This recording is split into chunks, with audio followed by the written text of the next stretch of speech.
You're allowed to record me. All right. How do I get back? I also will record.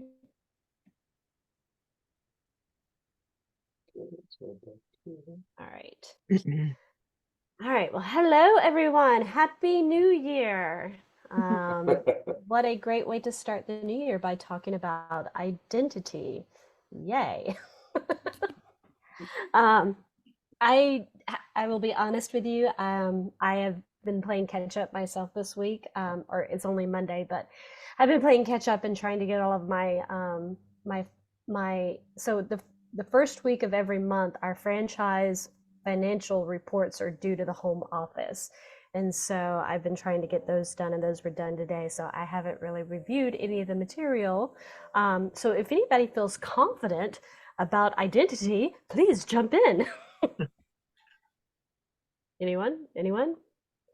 Okay, so my understanding of identity is the fact that it is the, for lack of a better way of saying it, what the like a false persona that we take on in order to be loved and liked by others outside of us. So, or how we believe that we're going to be accepted. So, I remember it's coming to mind now how we discussed identities and personas can be tricky because those things, those identities that we even conceive as good ones, like I remembering, I think JoAnn and I were having the discussion about being a good mother, how that could limit us depending on our definition. So my question to you is, though I am now answering my own question, but how much identity do you think is possible to release? You know, I mean, we're looking right now at this new generation who are looking at even genders being fluid. Those are identities, and those seem to be becoming even more fluid. So my question is how far could it go? Any I thoughts on kind that? of I kind of feel like it's endless, like our limiting beliefs, there always will be some because it's infinite possibilities. And I when I think of identity, like you basically said, it kind of ties to beliefs, whether they're empowering or limiting. Um, because it could be, I'm a good mother or I'm not a good mother, or shame around something. If your parents told you, you're stupid, and then you have an identity, I'm not smart, and I'm not worthy, not as good as other people. Or if on the other end of the spectrum, I'm awesome and I'm better than you, anywhere in between. But I feel like there would just be more layers of identity to uncover. Um, like some of the gender fluidity. I mean, who knows, I mean, I don't know in other past reality, the what the situation is, but I imagine they wouldn't have thought of this being something to explore, or at least not openly. Whether it was always there, it's something we created along the way. But when people lived in their little villages and that was their world and they didn't know anything outside of it, and now people are flying all around the world and we can, you know, Zoom and FaceTime people and things that we would have never thought of. So we don't know what that next new thing is going to be, but I feel like it would always be something, some other form of identity that we would create so that we could have that experience and then process that belief. But yeah, I kind of think of it as labels that we put upon ourselves, and they do change and shift throughout our lifetime, because your identity as a child, and then you identify as a teenager, and you move along in each part of life. Like before you were a mother, you were just your identity was different. Now you're responsible for children. Then it shifts throughout your lifetime, and then your children grow up and leave home, and then your identity shifts again. I know that in the Kabbalistic system, all humans have male and female traits. So, you know, you have both genders, you know, and it's just a chromosome difference. So I feel like, you know, people that are in tune to their male and female aspects are a little more balanced. But, you know, I don't know about changing my whole identity like that. That would be a challenge, but that's what they choose to do. So Well, I think it's, go ahead. Somebody about No, to say no. something? that was just wowing. I was going to say something, and I was looking at identity a little differently. In the present, I am different when I talk to Rena than I am when I talk to Tami, than I am when I talk to the kids, than I am when I talk to my friends. And what I've been trying to do is get to that one person so that my identity is the same no matter who I talk to. And I had this discussion with Rena, and I said, when I talk to Pam or see Pam, it's the same as I see your sister, or if I see my kids, it should be the same as I see someone else. And she's always said, no, but they're different. And I said, well, if we're one soul, if we're one and we're eternal, shouldn't we see each other as that? So I've gone all the way down there, and I don't know if this is the topic for identity, but I've realized, I think after the Joshua camp, was I'm a different person depending on the different situation, but it's just one person, right? So I just wanted to throw that out there. So I definitely understand what you're saying, Manny, and I think that has a lot to do with it, because I think you're right. It's very natural for us to be different with different people. But then I also wonder, because I've always known that I've been able to adapt the way I am to the person that I'm with. Like that's always been quote unquote a superpower of mine.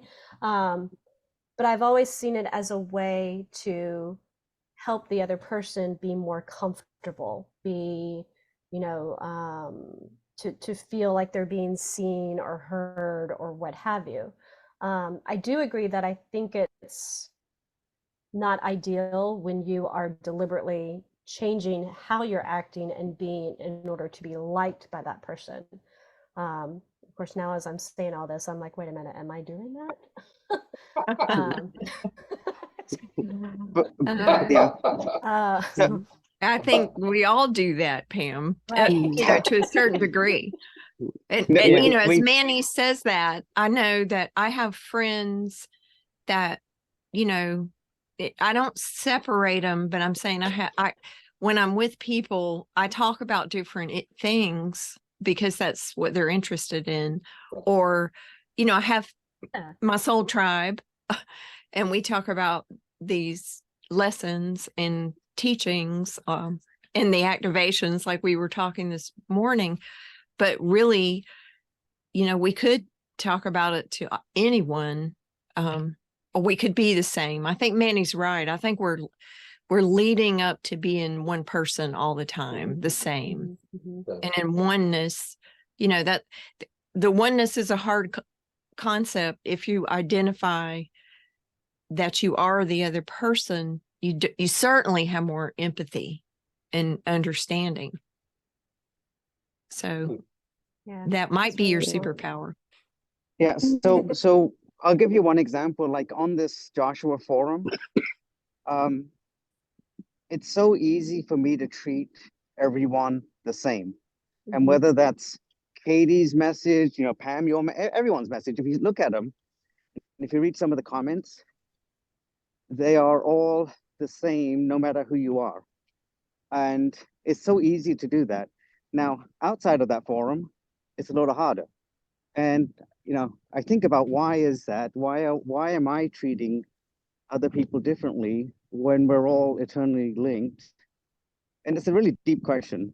And And slowly I'm trying to merge. And by me going public on Facebook, it's weird. I thought I was, people were going to react differently, but they all are coming out together as one, which is, I didn't think it was going to come through that quickly.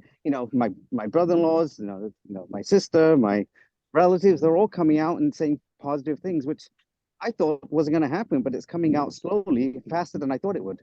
So it's interesting why we keep it separate for different people or different genders or family members, etc.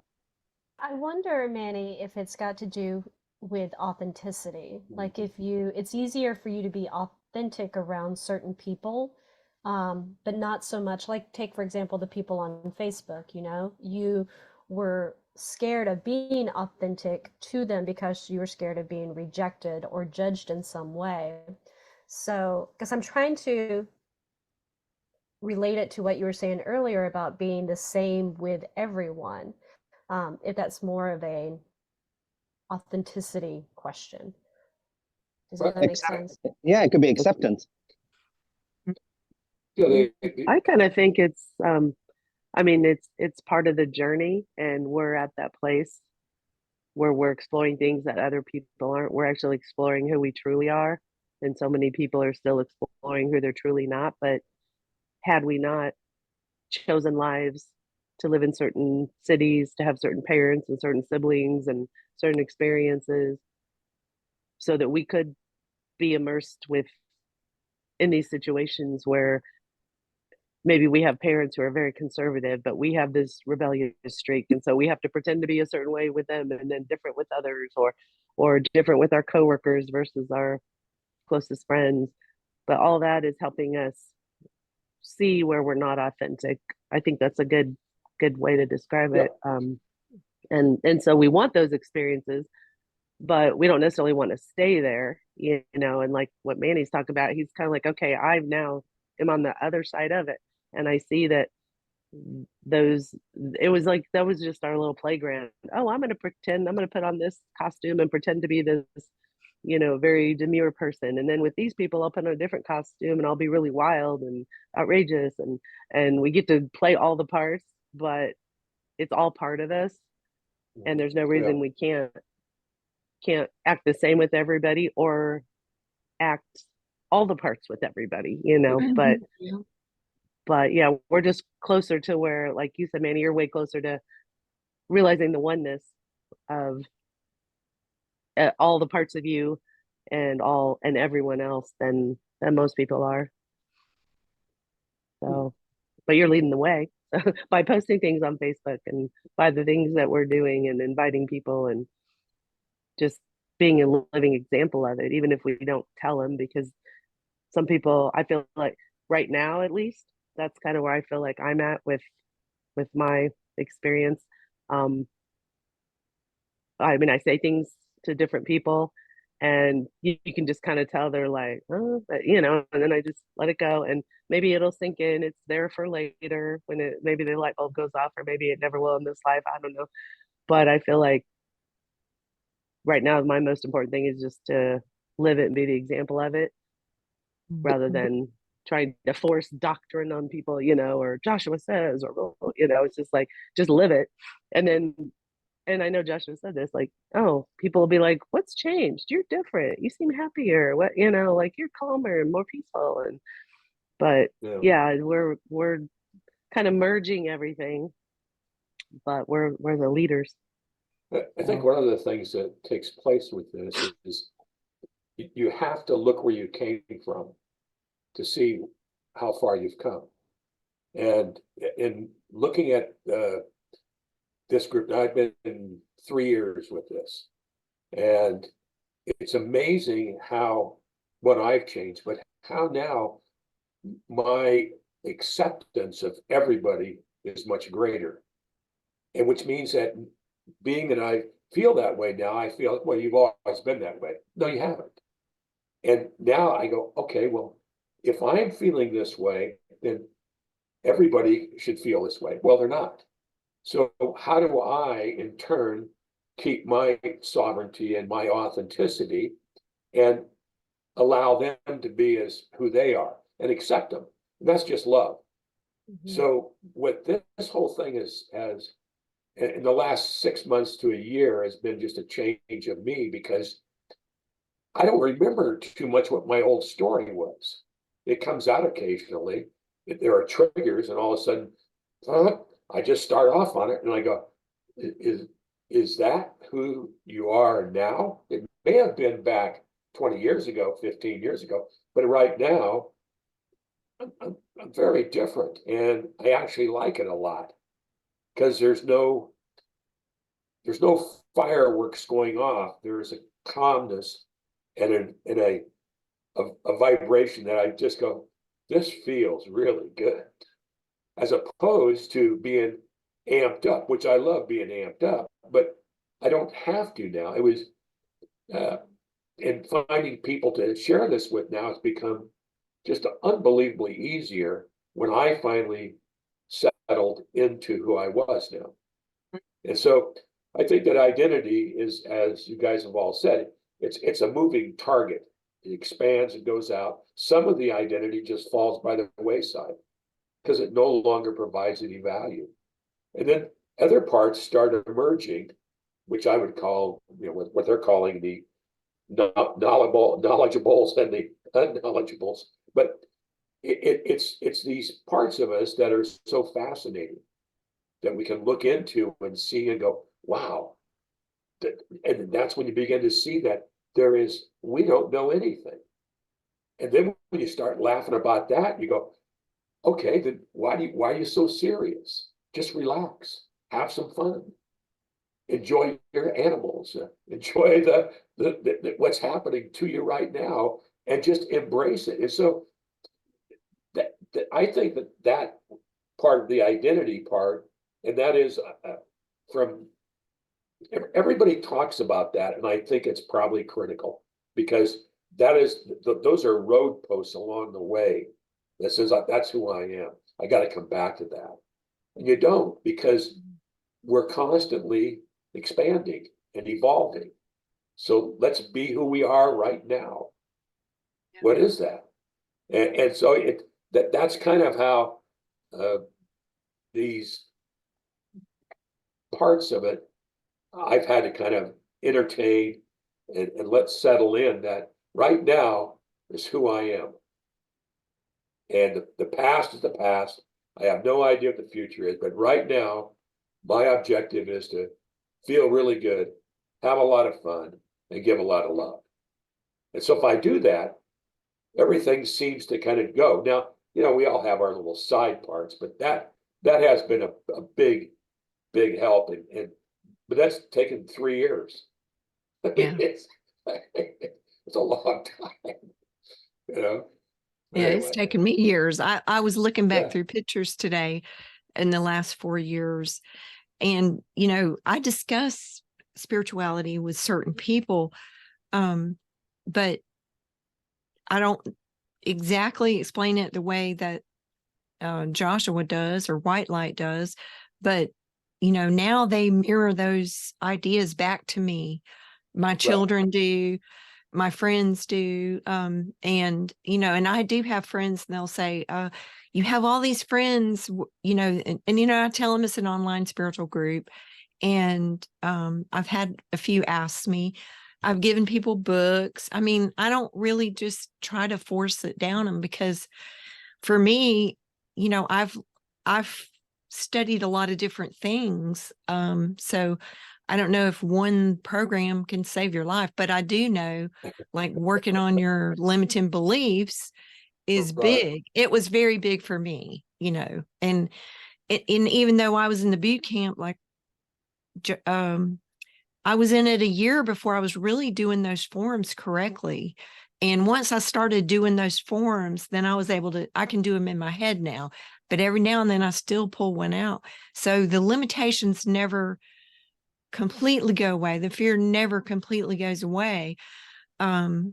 These parts of you, and I love the exercise in this week's the identity. So you're strong and you're weak. You're, Mhm. you know, you're everything. And there's a balance. You're a good mom and you're a bad mom. You're a, you know, we all have good days and bad days. You just do the best you can do in the situation. It's not looking for perfection. It's looking for just giving yourself permission to be you, and saying yes to your yes and no to your no, and being okay. I'm like Rayce, you know, and I do recall like one of my, you know, I would get angry, but I didn't always lash out at people. You know, I was holding it on and inside me. I'd be like, oh, I don't like that person. I don't want to be around that person. And now it's much softer. I love pretty much everyone, those in fear and out. And I've come to realize, you know, everybody is spiritual and they will all wake up, even if it's when they transition. So you don't have to drag everybody with you, but the ones that want to come will, you know, they'll like, I'm like Rayce, they'll start to ask you questions. Oh, or how are you doing this? And, you know, can you help me with this? And Right. I got a really cute story. I went to Atlanta with my girlfriend. I worked with her a couple of years ago, and it was funny. I just did a little ceremony and we did forgiveness and we did a weekend of self-love. It was 3 girls and me. We focused on that. And one just got married a couple of weeks ago. We were all single. And this one has met the love of her life. And she wanted me to check out his vibe and took me to Atlanta, wouldn't let me check, wouldn't let, you know, just did all, I just owe you all this. I said, you don't owe me anything. Like, we had this fabulous time and just played all weekend. And I, you know, I mean, I did play the sound bowl and do stuff, but I just made them focus on self-love. And that was all it took for them to like shift and change. And so I'm just saying, you over time, the people that you encounter, when your identity shifts and you become more soft and easy, people will start to say, hey, how are you doing that? And you know, then you might make a suggestion, but your identity has to shift first. So all the work is about you. It is all about going inside and letting go, because really all of your identity, you know, for me, I identify all my Joshua peeps as earth angels. But then I see kids too that are earth angels. Like, I had lunch today with a bunch of kids, and, you know, you're just if you can be love, you can be a love bug like Manni and just spread love. That's true. I love what you just said, Tami, about everyone is spiritual, you know, They are. regardless of where they are on their journey. I was just thinking about a friend of mine who he considers himself an atheist. And I'm like, even then, you may not believe in what you consider God, but you're still following intuition or that inner voice or what have you. And you may try to deny it, but you're right. Every single person on this earth is spiritual in some way. If I That's ever get fascinating to think about it. if I ever get triggered by somebody and say, oh, or judgmental, because really, and that was what it comes down to with identity. Let go of control, let go of judgment. So if I was judging my friend for not being where I'm at, or judging myself, I really judge myself harder than anyone else, I think. And I think that's true of most people. But if I look at a person and I can see they're struggling and they've got a lot of limiting beliefs and they're having huge manifestation events, then I say, oh, well, you know, their journey is going to unfold and they're going to wake up whenever, you know, they're already awake usually, because a lot of these people I talk to are, you know, we're at yoga in the sauna, and young people, you know, old people, they're awake. I mean, they may not be exactly where I'm at, but they may be higher in some areas than I am. So, you know, I try to stop the judgment on the outside, and I try to remember that has helped me a lot. Like, okay, everybody's going to wake up. I can just stop worrying about fixing everybody and then just let them be them. Yeah, because if we all woke up at the same time, it would be boring. It It'd would be. like, it's like we want. I always think of people as, for- or I've come to think of people like Swiss cheese, and some of our holes line up and some of them don't. And so, when you kind of butt up against somebody Wow. and you have a hole and there's a solid, then you can fill in, and then, or vice versa. And then sometimes when the holes line up, then we drive each other crazy. But sometimes when it's both solid, then we feel like, hey, we're on the same wavelength here. There's all kinds of different experiences. But like you said, everyone has some, some pieces of their cheese filled in. Some have a whole bunch of holes, and it seems like they're just barely hanging on.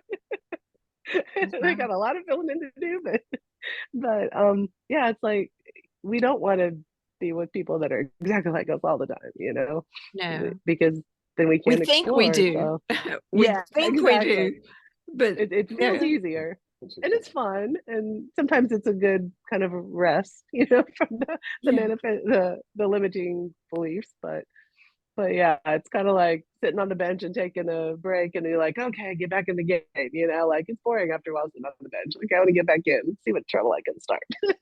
But that's what we came here for. So yeah. Yeah, we all have a part to play. Katie's our actress. Hi, Katie. Speaking of, no, it's funny because with this conversation, I was thinking about my identity in high school. I think maybe I've told this story before, but in high school, I was pretty nerdy. And then I really wanted to be cool and really well liked when I went to college. And I really went in with that intention, and it happened. I had a lot of friends, and it was a really new experience. And then what's funny is that when I was 22 and graduated, I felt like I didn't go in with any intentionality about my identity. And I wavered. I became maybe more hesitant, less self-confident, those sort of things. And I'm just curious about your guys' perspective, and how this work has led to, I almost feel like my identity is a little more like hazy or something now. It's it's good. A laugh. That's good. Because I don't. It gets very, very There's a hazy. part of me because there's a part of me that has always wanted to go back to that confident college version of Katie. But then there's part of me that also wants to grow up and be a great adult and admired or respected or loved, all these other things. It's funny. Yeah. It's fascinating listening to you, because you are the exact replica of all of us, like me 50 years ago. And when I hear you talk, I go, oh yeah, I remember that. I remember that. Yeah. I mean, that's just growth. And it'll just start, it'll unfold and come along pretty well. Sometimes faster than others. It took me a long time, but I see what you're doing. What you're saying is that all of us have experienced that all those things that you're wanting, because you want a lot. And when I hear you, I go, wow, she wants a lot. And so when that happens, I go, well, didn't you want a lot when you were her age? Oh yeah, I was kick ass, man. I'd knock down walls. I mean, that was my intention. Well, now I go, would I want to be that age again? No, I don't want to be that age. I would like to take my personality now and put it in a 25-year-old. That would really be cool, because there's so much growth that has come about, but that has taken time, and all of us are experiencing that. But it's so, I mean, it's a kick listening to you. I go, oh my gosh, because it's very, it's very refreshing and comical, and also I can feel it. So, That's but what I feel. I feel like the drama in my mind isn't even real. It's just a made up bunch of baloney. It But is. it's That's funny true. that you say that. It's funny that you say that, Katie, because I was just listening to what you were saying, and I was like, I feel as we get older, we take on what we believe should be expected of us. You know, those accomplishments, because we see what has been distilled in us to what is successful, and therefore we put onto ourselves those things that we think we should achieve. And I very vividly remember there were 2 points that I took this on. It was when I was practicing law, and my law school friends that I graduated with and were practicing, they started becoming judges, and I'm like, you're making this shit up as you go along because I've been drinking with you. I know how you did on your exams and what have you. And then also when I became a mother and I had no clue what was going on, and I'm like, oh my God, we're all just making this up as we go along. Nobody has a clue, right, not a right. clue of what we're supposed to be doing. And we're all looking outside of ourselves, thinking that other people have what we're supposed to be doing, and they're making it up too. So, But you know that, yeah. Pam, and there's a connection that going through your life, your inner self has slapped you upside the head numerous times, and you have either accepted it and listened, or said, I got a better plan, and you charge. And a lot of times that happens, and it's just it's the way the universe works to tell you, slow down, relook this whole thing. You're charging down the wrong path, and it's not pleasant. But then when you come back and you start listening, you start feeling this thing through, then there's a real cohesiveness that takes place within you. This genuine great feeling. And then you look at things totally different. But if you can get it at 25, 30, I mean, I'm talking to my kids. My daughter's 45, my son's 43. I dropped this on him. Oh, Dad, we got to do this again. I said, okay, we'll back off, you know. But I just go, I know they're spiritually inclined. I know where they're coming from. But I want them to be on the bus with me. But they are on the bus, but we're not talking the same language all the time. But they reflected all those things that you're talking about. And it was so much fun watching them develop and grow and making those decisions that my son goes, I don't want to do this anymore, Dad. I said, what's your plan now? He goes, I think I want to become a Navy SEAL. I said, okay. Why would he go? And I go, that fits in. And so these choices that you make, it's when you can embrace them as being the best choice at that time.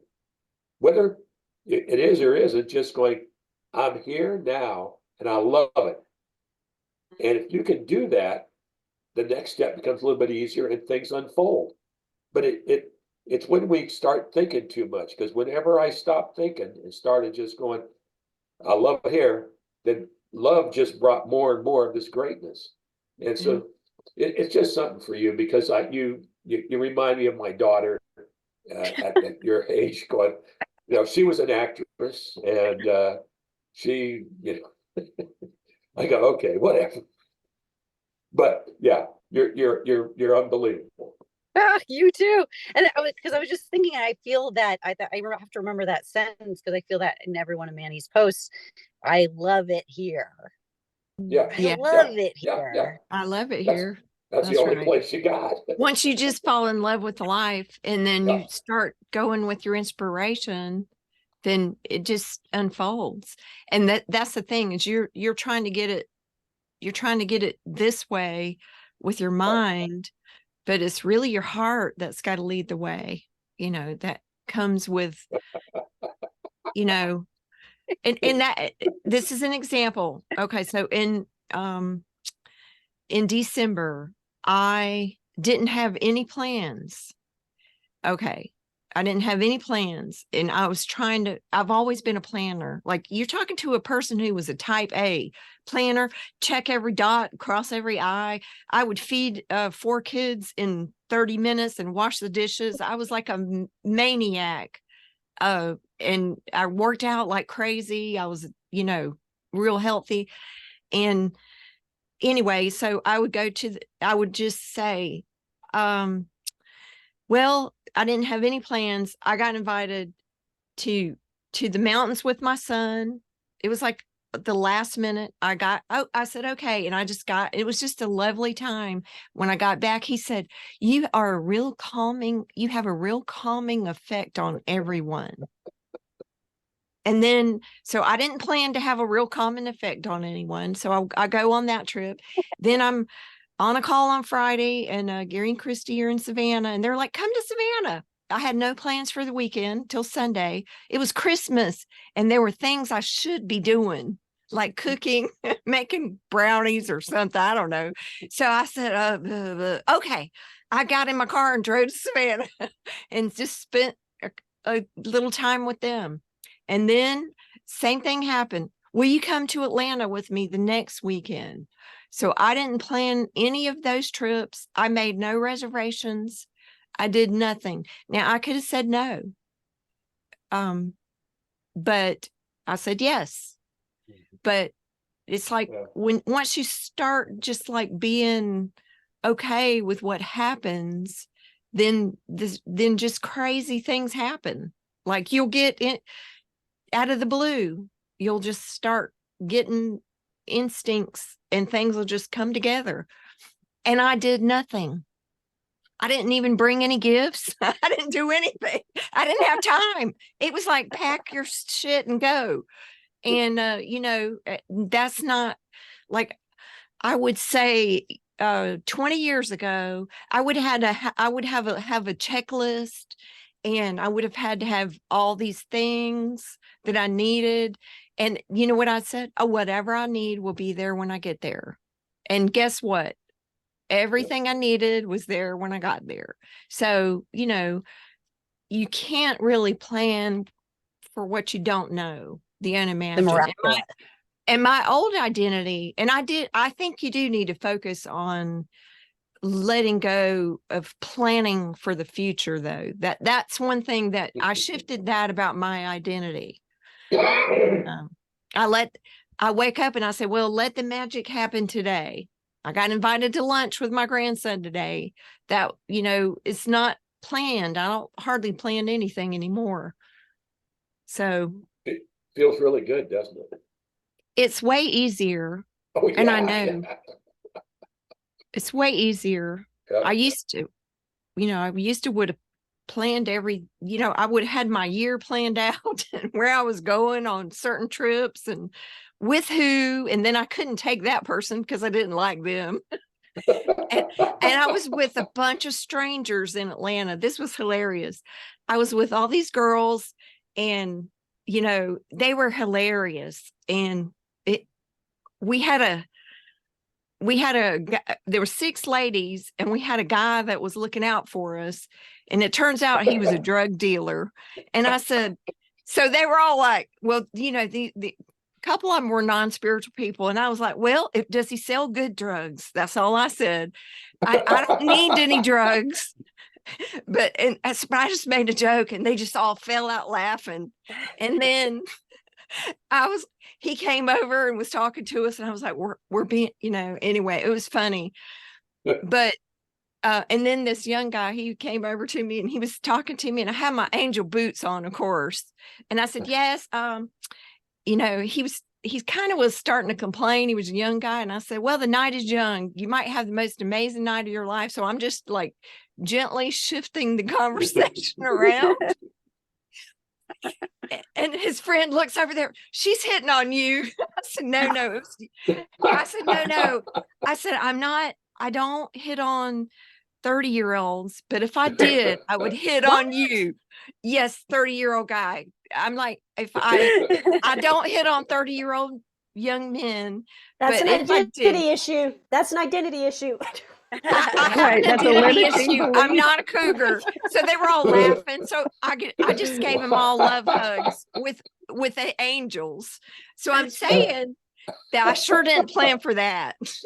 And I Wow. say it to joke because you can't really plan for the crazy stuff. Just be authentic, be an angel. Yeah. I gave them angel hugs and they just ran around and had a good time. So That's awesome. I got hit over, not literally, but hit over the head with a,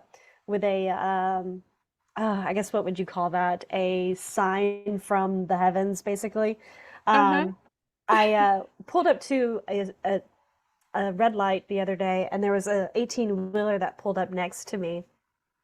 And we were both turning right, but it was a no turn on right. So the light turns red, or the light turns green. And so we both turn. Well, he ends up coming into my lane. We don't have an accident or anything. I'm able to get over and what have you and avoid it. But the say it's an Anderson Anderson Windows Right. 18-wheeler. Guess what their tagline is? Love the life you see. I was like, alrighty then. A literal sign. Right. Love the life you see. I was like, very good. Thank Yeah. you. You got hit by an I 18 just thought footer. I just thought of one thing It's good that you read it before it hit you. Still swerved, yes. That would have been funny if it hit you and you read the sign. Yeah. Even, I just had even a thought about identity and something that I'm unraveling, which has been really wonderful and a relief and peaceful and fun. It's not just like the identity that I mean, we have an identity, but for me at least, there was a lot of that I have to do this or be this way because that's how other people see me, um and that's what they expect. And like I would be letting them down if I was different, or I promised that this, if I said this is the profession I'm going to go into, well, I can't change my mind. Or just if I made a commitment or in a relationship or whatever, you don't break promises, you don't go back on your word. And that for me, that related a lot to identity, because when I was younger, I kept going down paths that I knew I, didn't, and it wasn't anything that you consider bad or anything. I mean, it was just, continue with the relationships when I knew that I should be moving on, or, just doing things that were supposedly good things. But it was like, well, that's who I said I was. So that's who I'm supposed to be. And, and so I had to do that until it no longer served me. And I did it for quite a while, but now it's like, who cares if and there was like a lot of guilt or shame. And even if it would come down to like, if I would buy something and then decide I didn't want to use it, oh, well, that's so wasteful. Why would you waste money doing that? Or, whatever. It's like, if I buy something and then I don't want it, I'll just donate it. And okay, fine. Or it'll sit on the shelf or whatever. Who cares, And because sometimes I used to think if I got an inspiration, then I had to follow it all the way through. But sometimes the inspiration is just to go to the place or buy the thing or make the phone call or whatever.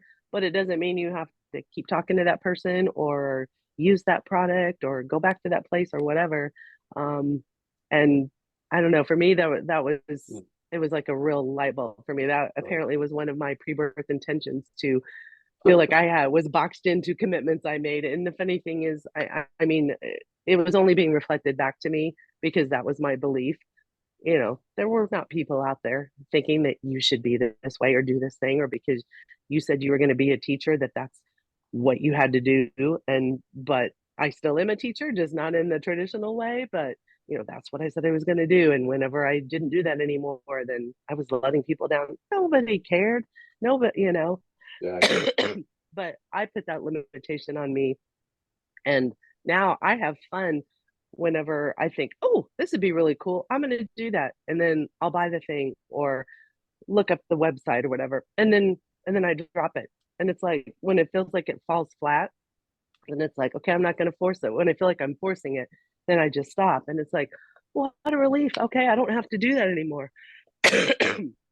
I can just, you know, take this step and maybe there's 5 more steps, or maybe that's it and I'm gonna go in a different direction. Yeah. Who cares if people think I'm flighty? Oh well, who cares? Maybe that's like the identity feeling hazy is because we're taught that identity should be specific. It should Yes. be committed for your whole life. Like I know for me, Yes. dyeing my hair red a few months ago was a wild choice, and and so like it maybe it just feels like the word hazy because it kind of goes all over the place sometimes. Yeah. But that doesn't mean, but maybe actually it is so much truer to who we actually are. Yeah. Because you can I change think on a you're right. dime, and who cares? Who cares if you do? Who Right. cares if you don't? But that's something that really the Joshua stuff has helped me let go of, and I realized how much that was. You know, if I say I'm going to do something or be something or like something, the next second I can not like that thing or not be that thing or not do that thing, and it's fine because maybe just that experience of like I had a medium reading with Christy, and my spirit guides kept saying, and I kept having this idea to paint.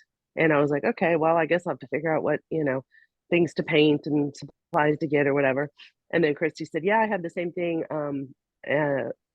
because that came through from my spirit guides. And she said, yeah, I had the same thing. And I did watercolors and,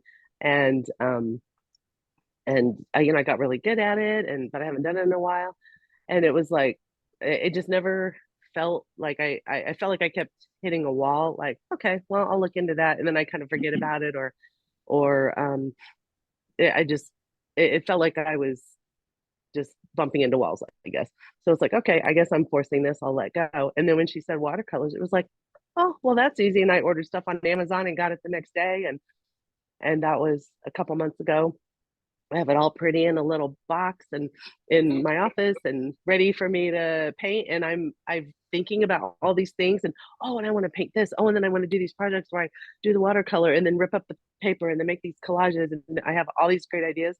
And I'm having so much fun thinking of what I'm going to do with it. But I have yet felt the desire to actually do it. And I may never do it. And that just cracks me up. It's like, and the old me would have been like, why would you waste all that money on that? I mean, I spent like $60 buying all these supplies. It's like, you could have done all these other things with $60. And you said you were going to paint, and why are you not painting? And it's just like, it's sitting there and it's like, who knows? Or maybe I'll pass it on to somebody and I'm the conduit for them. I think that when I donate stuff that I've hardly used, I'm like, apparently I was buying this for somebody else. And I imagine the person that I'm buying this for, I'm like, I was the path of least resistance for them to get this item. And how cool. And I wonder what that person is like and what they're going to do with it. And I mean, it is just so much joy over these little things. And it's like, I would have never been able to do that. But now, and I may never paint, or I may, who knows, I may become a famous watercolor artist. I have no idea. But if I never use those supplies, I've had so much fun thinking about using them that it was worth it. So I don't know. For me, that was just something that was really like, oh my gosh, I don't have to do anything. So I ordered a pen today because I love to paint and but I get tired of getting paint all over everything. So I ordered a pen so I can draw and just use it on my iPad. And I just change the whole color of anything. Wow. And I play with chat. I play with Chat GPT or it's other programs. Anyway, artist programs. I'll make stuff online too. All kinds of cool art things, but they make weird things. So they do. I wonder, JoAnn, if that's the point of what Joshua and them are getting at in regards to identity, is to just not put yourself in a box, just be willing to try anything and everything, and don't define yourself in such a way that it limits you. If it's absolutely. You were talking and I was thinking about how I love to read, and I've always been the type of person who, if I start a book, I have to finish it.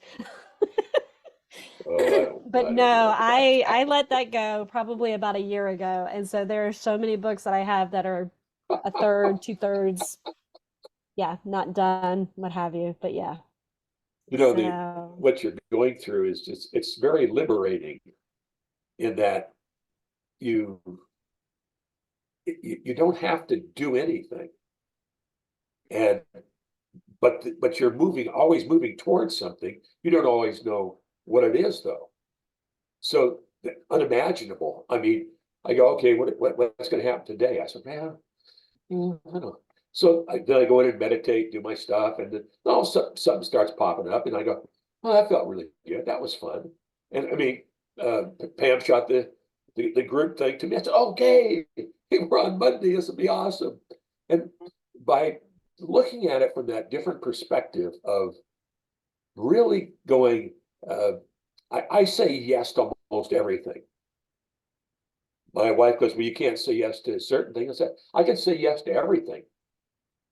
I said, because if I move towards it and it isn't for me, if this is my thought, it'll go away. That's But true. I'm going to move towards everything. Mm-hmm. And so by saying yes, they go, you want to do this? I'll say, yeah, let's go do that. And so I go, wow, man, you have really changed from this curmudgeon about 5-6 years ago. It says, I don't think so. I got to get dressed. I got to figure out what to wear and who I got to talk to when I get there. I mean, I don't care anymore. And so Joshua has brought about this attitude of, it's almost like you're carefree. Yeah. And you say, and I think that's how this thing is supposed to work. I'm not sure, but I think that the whole idea is that once you're in alignment, whatever density we're in, things just flow to you. And all of a sudden, I call it Neo style from The Matrix, when he's in the hallway getting banged by whatever the hell that guy's name was, Mr. Smith, and he's going, got it, got it, got it. And he just walking through and experiencing all this. I go, man, I want to be Neo. You know, that whole attitude of nothing matters. And so what you're talking about is that. And I think that's something we have to clap up. We have to get excited about, because when you get to that point, everything changes out there. You don't worry. I was at a meeting the other day, and I walk in and I go, damn, I said, I love that shirt you got on. And I mean, you always got a great sport coat and slacks and stuff. I said, and I thought about it. You used to dress like that, and you had to spend a half hour every night on your little tree, putting your jacket on, your tie, your stuff, and getting it all in your watch to match up, and your shoes. And I go, God, I just get into my running shoes and a pair of pants and a sweatshirt, and that's it. I don't care anymore. And Kristen goes, my wife says, well, we should get dressed up. I said, I am dressed up. I mean, you're either going to accept me or not, and it doesn't really matter. So, and that may be a little rough, but that's kind of how I think this thing is come together for us, is that we're in a very unusual place. The group that has that attitude, you go, huh. And now it's permeating into society. And all of a sudden, the structure of society is going to fall apart. It'd be pretty cool. But I really, I'm so thankful for this whole experience for me. It's been a rebirth, and as many times I get pissed off about it and want to walk away and say, yeah, I don't get that. It's just me resisting something that is right. So why don't you just surrender and stop being a total jerk? And I go, okay, maybe next week. I got to think about it. So, but I just love listening to everybody now, because so many people have accelerated so fast in just a 9-month period. Whereas, I mean, when we did that, the boot camp, I go, this stuff sounds vaguely familiar. Gary goes, what's the same information? You're just like, it is. I didn't know that. Well, that's perception. And so this whole thing is just been awesome. And that's, I get pretty excited about it, because it has really affected me. And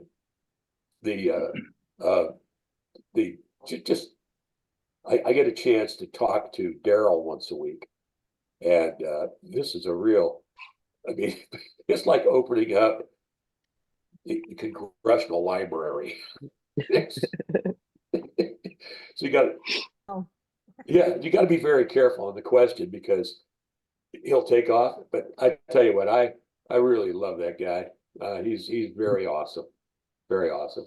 His stories are, and his letters or Oh his God, emails, they're hilarious. I was just reading one. I go, how much research did he have to do? I said, he goes, oh no, I just type. I said, Mhm. okay, you are really hooked up. But he's Mhm. hilarious. Great guy. Great guy. Anyway, I digress. That was a good one. Oh, I see what you did there. Okay. All right. Well, on that note, I have just been summoned by my daughter to say, Mommy, are we going to go to gymnastics? Yes, we're going to go to Yes, we are. gymnastics. So, bye, everyone. Thank you Bye. so Thank much you. for joining us, Bye. and I'll see you in 2 weeks. All right. Perfect. Love Okay. you you guys. guys. I Bye. love you Bye-bye. all. Love Bye-bye. you.